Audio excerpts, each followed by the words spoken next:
এই ওয়েস্টিনের নিচে আমার সাথে কথা বলতেছিলেন একজন উপদেষ্টা, সেই উপদেষ্টা ছিলেন আসিফ মাহমুদ সজীব ভুইয়া। মাঝে মধ্যে ওইটা আবার বেশি ভোর হয়ে গেলে বন্ধ থাকে, তখন ওইদিকে ওয়েস্টিনে যাওয়া হয়। আমরা সবাই জানি এটা গোপন করার কিছুই নাই, যেটি জাতীয় নাগরিক পার্টি তার সম্পর্কে বলা হয়েছে কিংস পার্টি। যখন এনসিপির উপরে প্রশ্ন চলে আসলো, এনসিপির স্বার্থে চলে আসলো, তখন তারা আমাকে এখানে নিয়ে আসলো।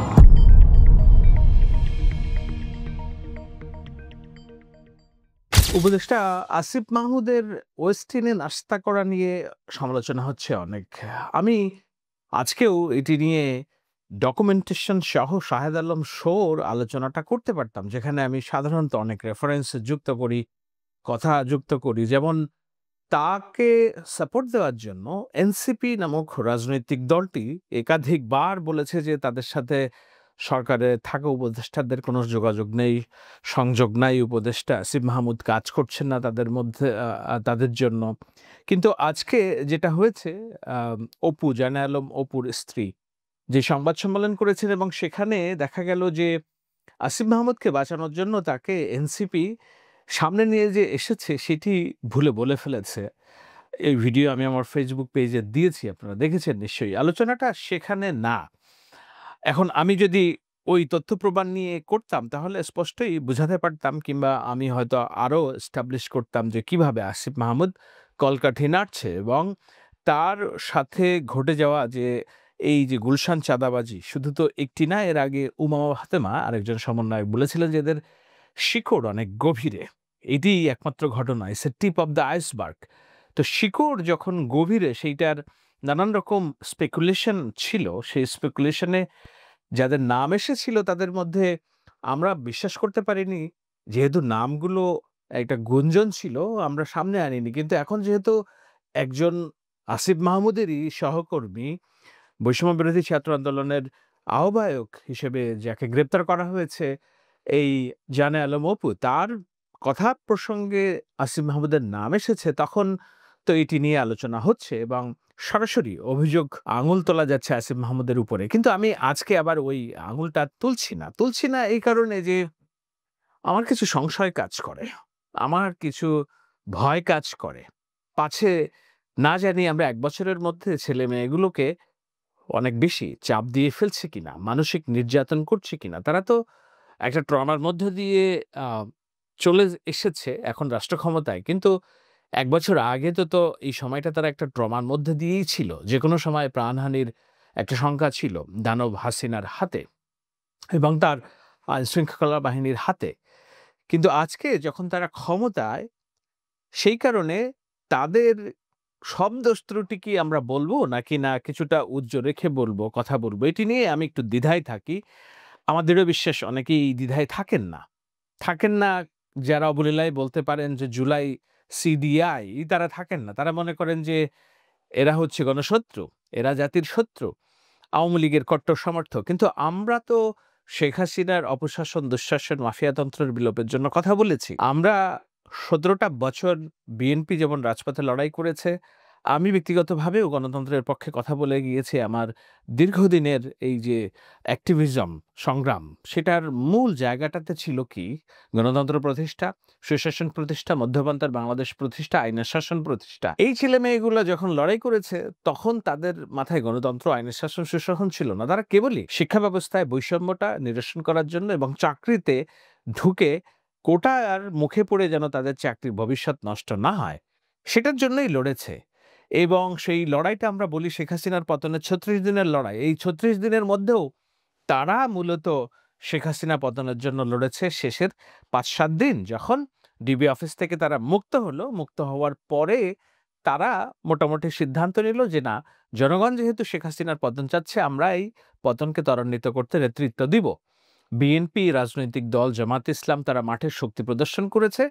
কেবল ঘোষণাটা বাকি ছিল, ঘোষণাটা তারা দিয়েছে। সেই কারণে আমরা তাদের প্রতি তো ঋণী এবং আমরা ২৪-এর রোশনাই হিসেবে তাদেরকে চিনি। কিন্তু তাই বলে কি তাদের সব অপরাধ আমরা মাপ করেও দেব কিনা, সেটি একটি বড় প্রশ্ন, একটা বড় দ্বিধার জায়গা। কোন দ্বিধা? আমি বললাম যে আমরা কি বেশি চাপাচাপি করে ফেলছি? বয়স অনুপাতে ছেলে মেয়েগুলোকে এতটা সমালোচনা নেওয়ার যোগ্য বয়স হয়েছে কিনা? এবং তারা আমাদের ঘাড়ের উপরে চেপে বসা জগদ্দলপাথর শেখ হাসিনা শাসন ব্যবস্থা থেকে মুক্তির জন্য যে ফোর ফ্রন্টে যোদ্ধা হিসেবে ভূমিকা পালন করেছে, সেই জায়গায় তাদেরকে এত সমালোচনা করাটাও সমীচীন কিনা এই ভাবনায় কেটে গিয়েছে আমার 12 মাস 365 দিন। এখন আমি অনেক বেশি কথা বলি, দুর্নীতি নিয়ে কথা বলি, কিন্তু সেটা বলতে যেও আমার মনের মধ্যে উকি দেয় যে আমরা একটু বেশি সমালোচনা করে ফেলছি নাকি। সেইটা দ্বিধাটা রেখেও কেন সমালোচনাটা করছি, করা উচিত, সেটির পক্ষে দুটি কথা বলে আমি শেষ করব। সেটি হলো যে আমরা কেন এই অন্যায়গুলো মেনে নিচ্ছি? এটি একটি বড় প্রশ্ন। দেখুন, অন্যায় হচ্ছে মোটা দাগে একটা সরকার যখন চলে, সেই সরকারের অভ্যন্তরে যখন কারোর বিরুদ্ধে অভিযোগ ওঠে, সেইটা যদি সরকার প্রধান ওভারলুক করে, তাহলে আদতে ওই সরকার প্রধানের বৈধতা থাকে না। এই যারা দুর্নীতি করছে কিংবা যারা নষ্ট কাজ করছে, সেই নষ্ট কাজের সমস্ত দায়ভার সরকার প্রধান এবং গোটা সরকারের উপরে বর্তায়। ঠিক যেভাবে আওয়ামী লীগের আমলে গুটি কয়েক যারা মন্ত্রী ছিল, তাদের যে আকাম কুকাম, আনিসুল হক, সালমান এফ রহমান, স্বরাষ্ট্রমন্ত্রী আসাদুজ্জামান খান কামাল, ওবায়দুল কাদের, পলক এবং দীপুমণি, নওফেল, আরাফাত রহমান, নামগুলো আমরা জানি। তো এদের মধ্যেও শেখ হাসিনার যে মাফিয়া শাসন আমল, সেটা মোটা দাগে তুলে ধরার জন্য তার আমলে যেসব হত্যাকাণ্ড, দুর্নীতি এগুলো হয়েছে, সেটাই তো বড় কারণ। শেখ হাসিনা নিজে তো বড় কারণ, কিন্তু তার সরকারের অভ্যন্তরে যারা এইসব কর্মকাণ্ড করেছে, যেমন আমি বলতে পারি শামীম ওসমান, এর আগে হাজি এটাকে কি বলে জয়নাল হাজারি, এই নামগুলো তো অন্যতম, তাই না? তো যাদের বিরুদ্ধে দুর্নীতির অভিযোগ, নষ্ট কাজের অভিযোগ উঠে, তাদেরকে যদি ব্যবস্থা না নেয়, তাহলে এর দায়ভার তো মোটা দাগে সরকার প্রধানের উপরেই পড়ে, কিংবা এই সরকারের অভ্যন্তরে যারা আছে তাদের প্রত্যেকেরই পড়ে। কেননা দুর্নীতি যে সহে আর দুর্নীতি যে রহে তব ঘৃণা তৃণ সমদহে। যে দুর্নীতি করে এবং যে দুর্নীতি সয়ে যায়, সমানভাবেই ঘৃণার পাত্র। দ্বন্দ্বটা ওই জায়গায় যে এই ছেলে মেয়েগুলা যাদের মাধ্যমে 24-এর গণ অভ্যুত্থানের একটা পথ পেয়েছে, বাংলাদেশের মানুষ রাস্তায় নামার জন্য উৎসাহ পেয়েছে, তাদের মধ্যে কেউ যদি এই ধরনের দানব চরিত্র হয়ে ওঠে, সেটার সমাধান কি?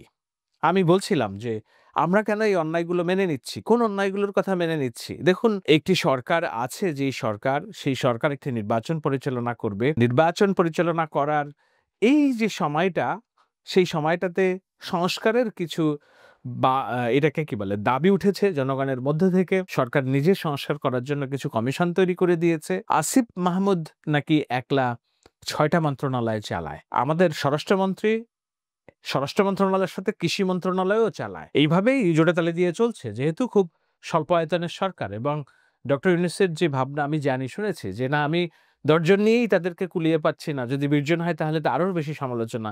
এক একজনের মতিগতি কোন দিকে আমি তো বুঝবো না, এটা ইন্টারনাল কথাবার্তা। তো এখন এই যে মন্ত্রিসভা আছে, আসিফ মোহাম্মদ, সজীব ভুইয়া 6টা মন্ত্রণালয় চালান। এই 6টা মন্ত্রণালয়ের সংস্কার কি হয়েছে? কোন সংস্কার তারা অ্যাক্টিভলি এই জনগণকে উপহার দিয়েছে গত 1 বছরে? এটি একটি ভ্যালিড কোশ্চেন। সেই প্রশ্ন কি আমরা করেছি কেউ? সেই প্রশ্নের উত্তর কি পাওয়া গিয়েছে? যেই সংস্কার বাস্তবায়নের জন্য সংসদ লাগবে, পার্লামেন্টারি ভোটিং লাগবে, সেটার জন্য আমরা অপেক্ষা করছি। রাষ্ট্র ব্যবস্থা কেমনে চলবে, তত্ত্বাবধায়ক সরকার কেমন হবে, বিচারক নিয়োগ কেমন হবে, এগুলো রাজনৈতিক দলের সিদ্ধান্ত। কিন্তু জনপ্রশাসন, স্থানীয় সরকার মন্ত্রণালয়, যুব ক্রীড়া মন্ত্রণালয় এবং অন্যান্য যেসব মন্ত্রণালয়, আমি জানিও না কয়টা মন্ত্রণালয় তার হাতে আছে, মন্ত্রণালয়গুলো কি, সেই মন্ত্রণালয়ের দৃশ্যমান কাজ, সংস্কার কোথায় আগিয়েছে, সেই প্রশ্ন আমরা করেছি কিনা, নাকি 24-এর রোশনাই বলে আমরা একেবারে ছেড়ে দিয়েছি? কেউ একজন, রাশেদা কে চৌধুরী, সাবেক একজন উপদেষ্টা, বলেছেন বর্তমান উপদেষ্টা পরিষদের চেহারা দেখে মনে হয় যে এরা মনে হয় ইন্টার্নি করতে এসেছে, অধিকাংশ উপদেষ্টা। পারি না, আমাদের দেশে তো এত এক্সপার্ট আছে, এখানে হাফ অফ দ্য অ্যাডভাইজার তারা কিন্তু এখানে কোনো ধরনের অভিজ্ঞতা নাই, মনে হচ্ছে যেন তারা এখানে ইন্টার্নশিপ করতে আছে, লার্নিং বাই ডুইং। তো আমরা জানি যে এই নাবালক ছেলেগুলা 30-এর নিচে বয়স, তাদের সাহস আছে। 24-এর রোশনাই, আমি বারবার বলছি, নাবালক বলে তাদেরকে আমি অসম্মান করতে চাই না, নিশ্চয়ই তারা তাদের কর্মটা করিয়ে দেখিয়েছে, কিন্তু রাষ্ট্র পরিচালনার যে কর্ম, সেই জায়গায় করতে যেয়ে প্রত্যেক দিনের যে হোঁচট তারা খাচ্ছে, দুর্নীতিতে জড়িয়ে পড়ছে, তার একলা ৬টা মন্ত্রণালয় এবং একটা মন্ত্রণালয় থেকে নাকি মিটিং, মিছিল এবং অন্যান্য জায়গায় থেকেই নাকি মাসে ২০-৩০ লাখ টাকা আয় হয় টিএডিএ বাবদ। তো এগুলো কি প্রশাসনিক সংস্কারের পার্ট, নাকি এগুলো পুরাতন যেভাবে চলছিল সেভাবেই তারা চালাচ্ছে? সেভাবেই যদি চলতে থাকে তাহলে তাদের হাতে রাষ্ট্রযন্ত্র কেন আমরা দিয়ে রেখেছি? বড় প্রশ্ন। আরেকটি প্রশ্ন, এনসিপি নামক রাজনৈতিক দলটি এর আগে একসময় টিআইবির প্রধান ইফতেখারুজ্জামান এই সরকারের ঐক্যমত্য কমিশনের অন্যতম সদস্য, তিনি বলছেন আমরা সবাই জানি যে এটি কিংস পার্টি সরকারের সহায়তায় চলে। বক্তব্যটা একবার একটু শুনি। এটা আমরা সবাই জানি, এটা গোপন করার কিছুই নাই। যেটি জাতীয় নাগরিক পার্টি তার সম্পর্কে বলা হয়েছে কিংস পার্টি, কারণ এর সাথে সহযোদ্ধা বা সহযাত্রী হিসাবে যারা আছেন তাদের মধ্যে 2 জন বোধহয় সরকার এখন আছেন, সেই হিসাবে কিংস পার্টি হিসাবে অভিহিত করা হয়। তো ইফতেখারুজ্জামানের কথা অনুযায়ী, যিনি সরকারের অত্যাবশ্যকীয় পার্ট, তিনি বলছেন এটি একটি কিংস পার্টি, আমরা সবাই জানি, এখানে লুকোচুরির কাছে কিছু নেই। সেই কিংস পার্টির সদস্য হিসেবে যারা মাঠে আছে তাদেরকে সুবিধা দেওয়ার জন্য আসিফ মাহমুদ যদি সিঙ্গেল ব্যক্তি হয়ে থাকে সরকারের অভ্যন্তরে, এইদিকে আমরা লোকেট করার নানান রকম যোগসূত্র খুঁজে পাই। প্রথমত তাকে দায়িত্ব দেওয়া হয়েছিল যুব ক্রীড়া মন্ত্রণালয়। তিনি নিজে চাপাচাপি করে আসলেন, বন্ধুদেরকে ধরে এবং প্রেসার তৈরি করে ডক্টর মোহাম্মদ ইউনূসের উপরে তিনি স্থানীয় সরকার মন্ত্রণালয়ের দায়িত্ব নিলেন। স্থানীয় সরকার মন্ত্রণালয়ের দায়িত্বটা নেয় পলিটিক্যাল গভর্নমেন্টের যিনি সাধারণ সম্পাদক কিংবা মহাসচিবের ভূমিকায় থাকেন, কেননা তাকে ওই বিভিন্ন এলাকার রাজনৈতিক কর্মীদের নানান রকম দেন দরবার, নানান রকম উন্নয়ন কর্মসূচি, নানান রকম চাওয়া পাওয়ার হিসাব বন্দোবস্ত করতে হয়। এটি দল চালানোর একটা মূল জায়গা স্থানীয় সরকার। আসিফ মাহমুদ তাকে বসানো হলো স্থানীয় সরকার মন্ত্রণালয়ে, বাংলাদেশের সবচেয়ে গুরুত্বপূর্ণ মন্ত্রণালয়। বললাম যে এই মন্ত্রণালয়টা চালায় সাধারণত পলিটিক্যাল গভর্নমেন্টের সাধারণ সম্পাদক এবং মহাসচিব লেভেলের লোকজন। এর আগে মান্নান ভূঁইয়া ছিলেন বিএনপির স্থানীয় সরকার মন্ত্রী ছিলেন, ওবায়দুল কাদের ছিলেন স্থানীয় সরকার মন্ত্রী, এখন আসিফ মাহমুদ। সুতরাং প্রোটোকল অনুযায়ী, গুরুত্ব অনুযায়ী মান্নান ভূঁইয়া, ওবায়দুল কাদের এবং আসিফ মাহমুদ একই রকম ক্ষমতা এনজয় করছেন। কেন করছেন? কারণ এই যে ইফতেখারুজ্জামানের কিংস পার্টি হিসেবে এনসিপিকে রাষ্ট্রীয় সুবিধা দেওয়া, নানান জায়গায় নিজেদের লোক নিয়োগ করা, নিয়োগ, তদবির, বাণিজ্য এগুলো করার জন্য। এই আসিফ মাহমুদকে মন্ত্রিসভায় কিভাবে ঢুকবে সেটার জন্য নিজে থেকে নিজের নাম দিয়েছিলেন বলে আমরা জানি। আমার সাথে ব্যক্তিগত আলাপচারিতায় বলেছিলেন তাদেরই একজন বন্ধু, আইনজীবী, তরুণ আইনজীবী, আমি নাম বলছি না। এবং জোর করে সরকার প্রথমে চেয়েছিল যে একজন ছাত্র প্রতিনিধি থাকবে, তারা জোর করে 3 জন ঢুকেছে। তো এখন এই ঢোকার তারা নিশ্চয়ই চেয়েছে রাষ্ট্র যেন তাদের মধ্যে চলে, এই রাষ্ট্রের ব্যবস্থাপনা হিস্সা যেন তারা নিশ্চিত করতে পারে। সেটা যেহেতু তারা চেয়েছে, এই রাষ্ট্র পরিচালনায় এখন যত দুর্নীতি, ব্যর্থতা, অভিযোগ, বাণিজ্যের অভিযোগ আসছে, এই হিস্সাটাও তো তাদেরকে নিতে হবে। আমি প্রথমে যে বললাম যে আমার ভিতরে একটু সংশয় কাজ করে যে আমি এই ছেলে মেয়েগুলোকে আমরা এত চেপে ধরবো কিনা, কিন্তু না ধরলেও তো আপনি রাষ্ট্র পরিচালনা করতে পারছেন না, না ধরলেও তো আপনি আইনের শাসনের পক্ষে কথা বলছেন না। এখানে রাগ, বিরাগ, অনুরাগের বশবর্তী হয়ে তো কোনো কাজ করা যাবে না। সুতরাং কে কাজ করছে, কেউ অনিয়ম করছে কিনা, কেউ দুর্নীতি করছে কিনা, দুর্নীতিকে, অনিয়ম, নষ্ট কাজকে যদি প্রশ্রয় দিয়ে আমি আমার ভেতরের যে রাগ, অনুরাগ যেটি আছে এই ছেলে মেয়েদের প্রতি, সেটিকে যদি প্রাধান্য দেই, যেটা ডক্টর ইউনূস দিচ্ছেন, তাতে এই সরকার কেবল মুখ থুবড়ে পড়বে না, এই সরকার ইতিহাসের কাঠগড়ায় সবচেয়ে ব্যর্থ সরকার হিসেবে কেবল বিবেচিত হবে না, বরঞ্চ আমরা যেই কারণে, বাংলাদেশের মানুষ যেই কারণে শেখ হাসিনার বিরুদ্ধে জীবনের ঝুঁকি নিয়ে রাস্তায় নেমেছিল, রাষ্ট্র ব্যবস্থা সংস্কার, সরকার পরিচালনার নতুন মুখ, নতুন চর্চা, নতুন প্র্যাকটিস, শেখ হাসিনার আমলে যেটা হয়েছে সেটা যেন আমলে না হয়। যার বিরুদ্ধে অভিযোগ তাকে দ্রুত শাস্তি দেওয়া, আইনের মুখোমুখি দাঁড় করানো, দুর্নীতি দমন কমিশনকে অ্যাক্টিভেট করা, পুলিশের কে অ্যাক্টিভেট করা, সেগুলো যদি আমরা না করতে পারি তাহলে কেন এতগুলো মানুষ প্রাণ দিল? এখন কথা কথায় তারা বলে এতগুলো মানুষ প্রাণ দিয়েছে দ্রুত নির্বাচনের জন্য নয়, ক্ষমতার পরিবর্তনের জন্য, এক দল থেকে আরেক দলের হাতে দেওয়ার জন্য নয়।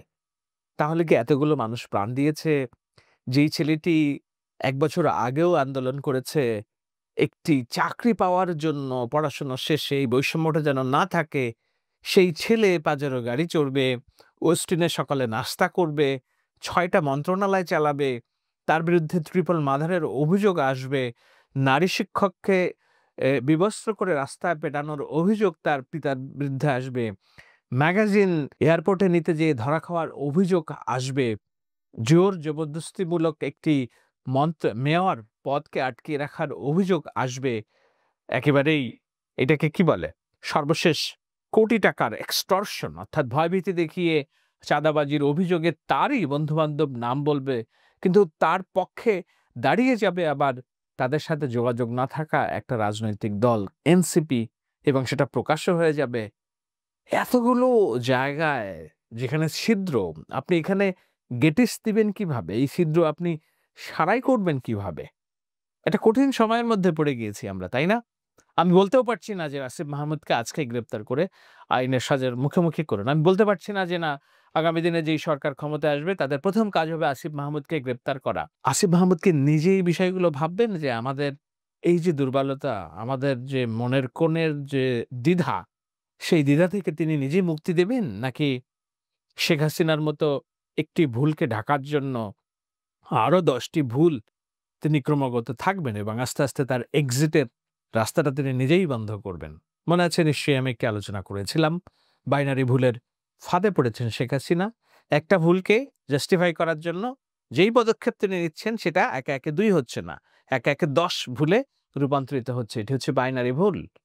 এখন আসিফ মাহমুদ তার বিরুদ্ধে তার বন্ধুর আনিত অভিযোগ, তথ্যকে ঢাকার জন্য তিনি উদরপিণ্ডি বুধরগড়ে ইশাকের ঘাড়ে চাপানোর জন্য তার স্ত্রীকে সামনে নিয়ে আসলেন। স্ত্রী বলছে এনসিপি আমাকে সামনে নিয়ে আসছে, এনসিপির সাথে আবার আসিফ মাহমুদের কোনো সম্পর্ক নেই বলছে এর আগে, কিন্তু আমরা দেখছি পুরো এনসিপি এবং মাঠের কিংস পার্টি তাদেরই বন্ধু এবং আসিফ মাহমুদকে বাঁচানোর জন্য উঠে পড়ে লেগে আছে।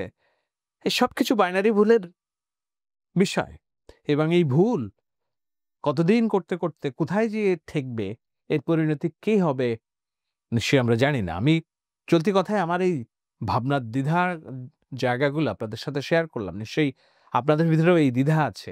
আপনারা একটু সলিউশন দেওয়ার চেষ্টা করেন আমাদেরকে, মতামত আকারে লিখুন, দেখি কোনো উত্তর পাওয়া যায় কিনা ভালো মতো। সবাইকে ধন্যবাদ।